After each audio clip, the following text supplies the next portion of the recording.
बिस्मिल्लाहिर्रहमानिर्रहीम। अस्सलाम वालेकुम friends, welcome to my channel. आज हम बनाने वाले हैं आलू के कटलेट्स। और आलू के कटलेट्स बहुत ही मज़ेदार और सॉफ्ट किस तरह बनते हैं ये जानने के लिए वीडियो को एंड तक लाजमी देखिएगा। और इससे पहले अगर आप मेरे चैनल पर नए हैं और अभी तक आपने मेरा चैनल सब्सक्राइब नहीं किया तो जल्दी से चैनल को सब्सक्राइब कर लें। बेल आइकन के बटन को लाजमी हिट करें ताकि हर नई वीडियो की अपडेट आप तक पहुंच सके। तो चलते हैं हम अपनी रेसिपी की तरफ।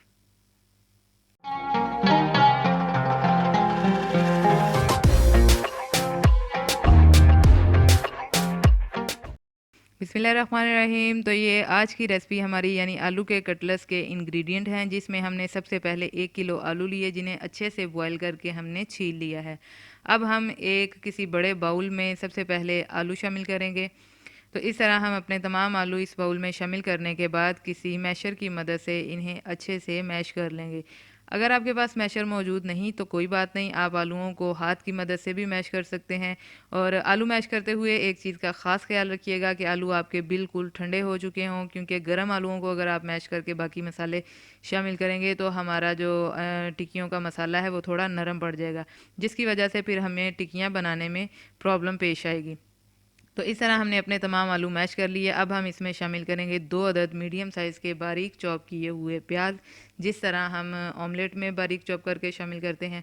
और साथ ही हम इसमें शामिल करेंगे 2 अदद मीडियम साइज़ के बारीक चॉप किए हुए टमाटर, और तकरीबन 4 से 5 अदद हम बारीक चॉप की हुई सब्ज़ मिर्चें शामिल करेंगे। फिर हम इसमें थोड़ा सा सब्ज़ धनिया शामिल करेंगे।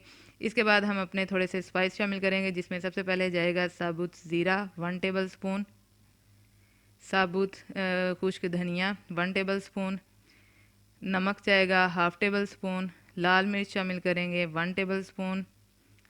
साथ ही हम इसमें शामिल करेंगे 1/2 टेबल स्पून धनिया पाउडर, और 1/2 टेबल स्पून ही इसमें ज़ीरा पाउडर जाएगा। फिर हम इसमें शामिल करेंगे 1 टेबल स्पून भर के कॉर्नफ्लावर। अगर आप कॉर्नफ्लावर नहीं शामिल करना चाहते तो कोई बात नहीं, आप कॉर्नफ्लावर की जगह पे ब्रेड क्रम्ब भी इस्तेमाल कर सकते हैं।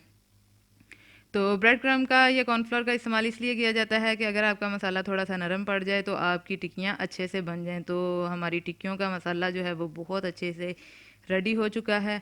चलते हैं इसके नेक्स्ट प्रोसेस की तरफ। यहाँ मैंने एक बाउल में 1 अदद अंडा अच्छे से फेंट लिया, और अंडा आपने इस तरह के बर्तन में फेंटना है जिसमें आपकी टिक्की इजीली दोनों साइडों से कवर हो सके।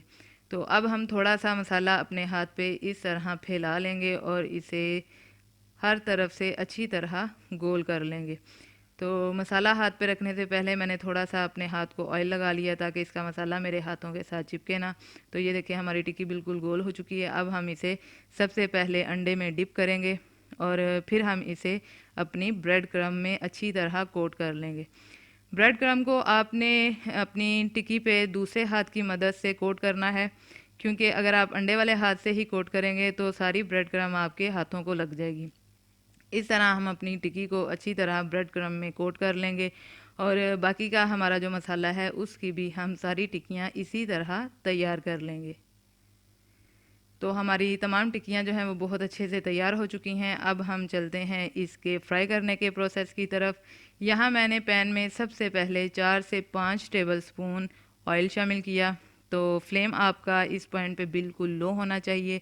जैसे ही हमारा ऑयल थोड़ा सा गर्म होगा हम इसमें एक एक करके अपनी तमाम आलू की टिक्कियाँ शामिल कर देंगे। तो इस तरह मैंने तमाम टिक्कियाँ अपने ऑयल में शामिल कर दी। अब हम इसे 1.5 से 2 मिनट तक एक साइड से अच्छे से पकने के लिए छोड़ देंगे। जैसे ही ये ब्राउन होंगी हम चम्मच की मदद से इसकी दूसरी साइड को भी ऑयल में इसी तरह पलट के अच्छे से पका लेंगे। तो आज की हमारी रेसिपी मुकम्मल हो चुकी है। उम्मीद करती हूँ कि आपको हमारी रेसिपी पसंद आई होगी। रेसिपी पसंद आए तो लाइक कीजिए, शेयर कीजिए, कमेंट बॉक्स में अपनी राय का इजहार लाजमी किया करें। मिलते हैं इंशाल्लाह अपनी नेक्स्ट रेसिपी के साथ। तब तक अपना बहुत सा ख्याल रखिएगा, दुआओं में याद रखिएगा। अल्लाह हाफिज़।